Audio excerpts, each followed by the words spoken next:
Olá, me chamo Isabela Correia, sou assistente social e residente do programa Rede Amazônia. Meu nome é Cleilane Santos, eu sou residente da área jurídica e hoje nós vamos tecer algumas considerações sobre o tema regularização fundiária de povos tradicionais em áreas urbanas e periurbanas. De início, eu inicio destacando que a presença de povos e comunidades tradicionais é importante para a regularização fundiária urbana, uma vez que o processo de colonização, o histórico alojamento desses grupos de políticas públicas os direciona para ocupações de áreas irregulares das cidades em desrespeito aos seus direitos. Também, conforme poderemos ver melhor adiante,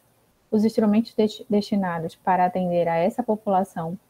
consideram sua existência apenas para a manutenção de modos de vida já previamente estabelecidos e que muitas vezes não são compatíveis com o modo de vida urbano.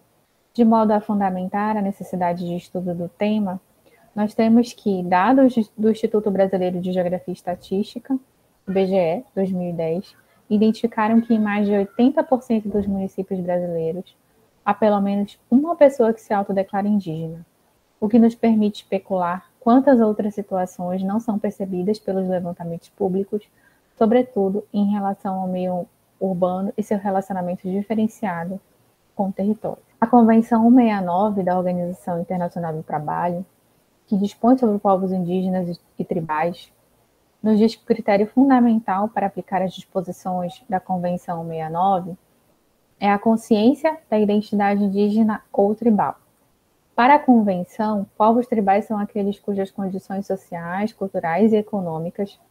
os distinguam de outros setores da coletividade e que estejam regidos total ou parcialmente por seus próprios costumes ou tradições ou por legislação especial. Por sua vez, povos indígenas são definidos como aqueles que descenderam de populações que habitavam o país ou uma região geográfica pertencente ao país na época da conquista ou da colonização ou do estabelecimento das atuais fronteiras estatais e que, seja qual for a situação jurídica, conservem suas próprias instituições sociais, econômicas, culturais e políticas, ou parte delas. Já o Decreto 6.040, de 2007, que institui a Política Nacional de Desenvolvimento Sustentável dos Povos e Comunidades Tradicionais, nos diz que eles são grupos culturalmente diferenciados e que se reconhecem como tais, que possuem formas próprias de organização social, que ocupam e usam territórios e recursos naturais como condição para sua reprodução cultural, social, religiosa, ancestral e econômica, utilizando conhecimentos, inovações e práticas gerados e transmitidos pela tradição. Nós temos que a Convenção 69 da OIT estabelece o direito à consulta prévia, ou seja, ela destaca a necessidade dos países signatários, no caso Brasil, de consultarem os povos interessados mediante procedimentos apropriados, cada vez que sejam previstas medidas legislativas ou administrativas suscetíveis de afetá-los diretamente, o que acontece em casos de regularização de suas terras ou a proximidade delas, seja em áreas urbanas ou rurais. Conforme será exposto melhor pela Isabela, a Lei 13.465, em seu artigo 10, inciso 12, tem como dentre seus objetivos franquear a participação dos interessados nas etapas do processo de regularização fundiária. E a Convenção 69 da OIT estabelece que povos interessados devem ter o direito de escolher suas próprias prioridades. De acordo com as especificidades culturais, esses povos tradicionais necessitam de adaptações para a regularização fundiária. Dentre eles, podemos citar dois: as disposições da Convenção da Organização Internacional do Trabalho, a 169, no que se refere à consulta prévia livre e informada, bem como as adaptações de parâmetros de projeto urbanístico da REURB e suas especificidades. No que tange à interpretação integrada do direito à participação prevista pela 13.465 e as disposições da Convenção 169, podemos salientar que, de acordo com o artigo 10, inciso 12 da Lei 13.465, ela prevê a possibilidade de franquear a participação dos ocupantes em todas as etapas da REURB. No entanto, as audiências públicas, apesar de permitirem a participação mais livre dos cidadãos, não os limitando a responder sim ou não são suficientes e adequadas aos objetivos da Convenção número 169, posto que, direcionadas de forma geral a um público indistinto,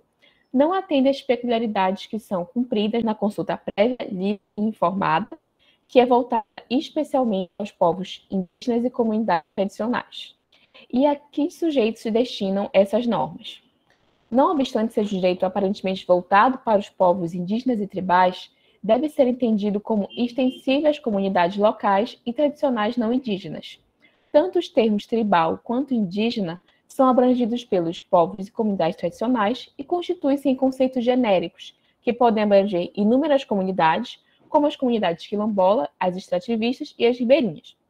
É importante também frisar que o procedimento de consulta é um momento pontual no qual o povo ou a comunidade tradicional é chamado pelo agente estatal sobre uma ação externa que lhe afetará diretamente. Ou seja, esses povos devem sim participar. No que tange no direito à consulta prévia, livre e informada, tem-se como fundamento os direitos humanos dos povos indígenas e comunidades tradicionais e a garantia da sua livre determinação,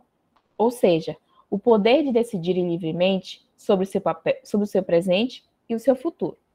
O direito à participação é definido na Convenção 169 como a promoção de meios de participação em todos os níveis de tomada de decisões, que em instituições eletivas ou em organismos administrativos responsáveis por políticas e programas que lhes digam respeito em igualdade de condições com outros segmentos da população. Trata-se de uma garantia de intervenção em todas as fases do ciclo de elaboração, aplicação e avaliação. Ainda a respeito sobre a REURB e comunidades tradicionais, deve-se destacar também que os avanços trazidos pelos instrumentos internacionais, o processo de operacionalização das consultas pelos estados ainda não atende às expectativas do reconhecimento da autodeterminação de muitos povos e comunidades tradicionais. Por esse motivo, muitos grupos passaram a construir seus protocolos comunitários de consulta prévia como forma de assumir o protagonismo da forma como querem ser consultados nos assuntos de cada assunto de seu interesse. É importante acrescentar que o processo de consulta prévia, com ou sem a existência de protocolo comunitário, deve ser documentado. Trouxemos aqui, como forma exemplificativa, 3 protocolos de consulta elaborados, aqui no estado do Pará. Por fim, deve-se enfatizar que a não aplicação da consulta prévia, livre e informada, pode acarretar a ilegalidade, sendo a consulta prévia um requisito procedimental que deva ser cumprido necessariamente antes da tomada de decisões. Sua falta de cumprimento determina a invalidez das medidas tomadas sem respeitar a exigência da consulta. É essa exigência, bem como a vinculação das decisões acordadas que ressaltam o diferencial da Convenção 169 da OIT em detrimento dos demais instrumentos de participação popular. Essa é uma grande diferença com as demais hipóteses da participação popular em REURB, em que não há previsão de procedimento específico de participação ou mesmo de nulidade em caso de sua não realização. No que tange ao direito à consulta prévia e à regularização fundiária de povos tradicionais, 2 pontos necessitam da nossa atenção. De início, que é necessário estabelecer um procedimento de consulta prévia, livre e informada para determinar a possibilidade de aplicação da Lei 3465 de 2017, de acordo com a autodeterminação do grupo direta ou indiretamente impactado, conforme disposição da Convenção 69 da Organização Internacional do Trabalho, bem como a necessidade de verificar que adaptações no processo de titulação deverão ocorrer em casos de escolha coletiva de aplicação da Lei 13465 de 2017 para a regularização dos ocupantes, respeitando os usos e costumes ligados ao uso do solo, bem como a adaptação de parâmetros do projeto urbanístico da REURB às especificidades regionais. A partir do exposto, a identificação de povos tradicionais é necessária, tanto no entorno dos núcleos urbanos informais a serem regularizados, quanto no interior dos núcleos urbanos informais a serem regularizados. E quais formas nós poderíamos encontrar para a identificação de povos tradicionais no âmbito da REURB? Poderá ocorrer através de levantamento, no caso de áreas tradicionais que já foram regularizadas ou que estão com pedido de regularização em curso junto aos órgãos oficiais, sejam eles estaduais ou federais. bem como através do requerimento de REURB, se assim os legitimados se auto-identificarem, através da apresentação de impugnações ou na realização ou através da realização do cadastro socioeconômico dos moradores. A partir do exposto, ou seja, da identificação da existência de povos de comunidades tradicionais ou no interior dos núcleos urbanos informais ou a proximidade deles, nós temos 3 possibilidades e para cada possibilidade, algumas consequências. De início, a possibilidade da identificação de povos e comunidades tradicionais afetar total ou parcialmente o território tradicional regularizado ou não. No caso dessa possibilidade, poderá ocorrer a modificação dos limites do núcleo urbano informal ou a aplicação da legislação específica. Uma outra possibilidade é o núcleo urbano informal a ser regularizado estar no entorno do território tradicional regularizado ou não. Para essa possibilidade, poderá ocorrer a modificação dos limites do núcleo urbano informal a ser regularizado ou até mesmo mudança no projeto de REURB. Uma terceira possibilidade está no interior dos núcleos urbanos informais, a existência de famílias ou indivíduos que se identifiquem como povo tradicional. Caso isso ocorra, nós poderíamos pensar na aplicação do direito à consulta prévia, livre e informada, nos termos da Convenção 69 da Organização Internacional do Trabalho, e posterior escolha da legislação e dos instrumentos de REURB. Aqui no Brasil, nós temos 2 exemplos de aplicação da Lei 13.465 de 2017, com o reconhecimento dos direitos dos povos tradicionais. De início, no estado do Amazonas, no município de Manaus, o Parque Nações Indígenas, que é considerada a maior comunidade indígena em área urbana de Manaus, composta por indígenas de mais de 30 etnias. Esse processo encontra-se em fase inicial de execução e tem a previsão de expedição de 250 títulos individuais. Também, no estado do Mato Grosso do Sul, no município de Campo Grande, o loteamento denominado Novo Dia, o processo de REURB que é considerado pioneiro no Brasil a tratar da regularização fundiária urbana de grupos indígenas que tinha um núcleo urbano informal ocupado há mais de 5 anos por indígenas da etnia terena. Esse processo já foi concluído com a expedição e registro da CRF e foram tituladas individualmente 52 famílias no local. Apesar das experiências, já com a previsão da Lei 13.465, nós destacamos que esses 2 exemplos não utilizaram o procedimento da Convenção 69 da Organização Internacional do Trabalho. No que tange à legislação específica, comentado anteriormente, nós temos os instrumentos de ordenamento constitucional, ambientário e agrário, destinados especificamente para populações tradicionais. A possibilidade de demarcação e homologação das terras indígenas, conforme prevê o artigo 231 da Constituição Federal de 1988, o artigo 68 do Ato das Disposições Constitucionais Transitórias, que prevê a possibilidade de titulação coletiva das comunidades quilombolas, bem como podemos elencar a criação de algumas unidades de conservação estabelecidas pela Lei 9.985 de 2000, que institui o Sistema Nacional de Unidades de Conservação, e prevê a possibilidade de criação da reserva extrativista, destinada para comunidades extrativistas, a reserva de desenvolvimento sustentável para agricultores familiares que realizam atividades de extrativismo de forma coletiva,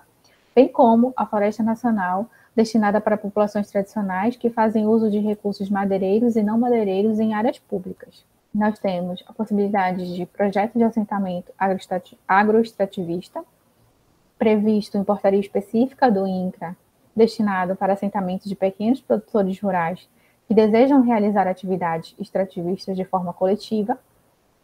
a possibilidade de projeto de assentamento florestal, destinado para assentamento de pequenos produtores rurais que desejem realizar extrativismo madeireiro e não madeireiro de forma sustentável na região norte, conforme portaria do INCRA,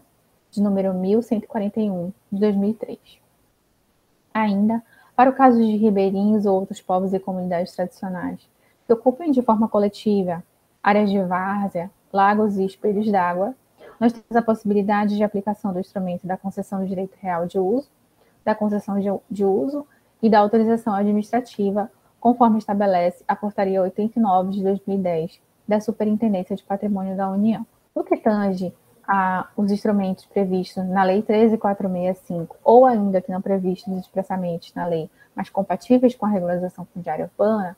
nós temos a possibilidade de legitimação fundiária, legitimação de posse, uso capião familiar, a uso capião para fins de moradia, a uso capião ordinária, a concessão de direito real de uso, a concessão de direito real de uso para fins de moradia, a doação. Que são alguns exemplos de instrumentos compatíveis com a Lei 13.465 e que, embora não sejam destinados especificamente para populações tradicionais, também não são instrumentos incompatíveis ou impossíveis de serem aplicados para a regularização fundiária de povos tradicionais, uma vez que na sua definição não há nenhum critério que impeça essa aplicação. Portanto, a partir do exposto, nós podemos pensar em possibilidades de aplicação dos instrumentos da Lei 13.465 ou de instrumentos compatíveis com a Lei 13.465, que também poderão ser utilizados de forma coletiva e, assim, serem aplicados a populações tradicionais no âmbito de áreas urbanas, utilizando a Lei 13.465. Eu começo destacando o TTC, que é o Termo Territorial Coletivo, que pode ser definido como um modelo de organização e gestão coletiva do território, que combina o uso individual e coletivo. O TTC, ele faz uso da necessidade da criação de uma associação em consonância ou em conjunto, também com a aplicação do direito de superfície. Há a possibilidade também de condomínio urbano simples, previsto tanto na Lei 13.465 de 2017, como no seu decreto regulamentador, que pode ser, de maneira geral, definido como uma laje, uma construção horizontal, com casas ou cômodos no mesmo imóvel, que tem possuidores ou proprietários individuais e, ao mesmo tempo, possui áreas de uso comum. Também nós temos a possibilidade de aplicação do condomínio de lote, que pode ser definido como um condomínio fechado, que tem terrenos ou lote que são de propriedade individual, mas que também possui áreas de uso comum.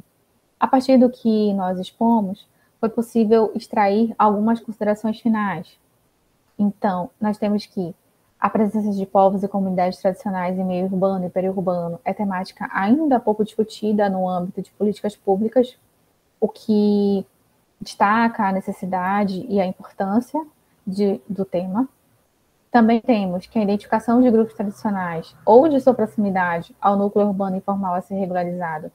é necessária para a efetivação do direito à consulta prévia à população tradicional, em razão do potencial impacto do processo de urbanização sobre seus territórios e modos de vida, que o direito à consulta prévia, livre e informada, está previsto na Convenção 69 da Organização Internacional do Trabalho e é direito humano que deve ser observado obrigatoriamente pelo Estado brasileiro, e que a principal característica para a definição de povos e comunidades tradicionais é a consciência da identidade. Portanto, não cabe a nós ou ao Estado definir ou criar critérios que possam ser como fundamento para a identificação de povos tradicionais. Ademais, considerando a autodeterminação, ou seja, o poder de decisão dos povos tradicionais, eles poderão optar por fazer diferentes usos da legislação brasileira para atender seus direitos. Assim, poderão usar instrumentos específicos para a regularização de seus territórios tradicionais, no âmbito constitucional, agrário e ambiental, conforme foi exposto, ou fazer uso dos instrumentos compatíveis com a Lei 13.465 de 2017, conforme também já foi exposto. Muito obrigada.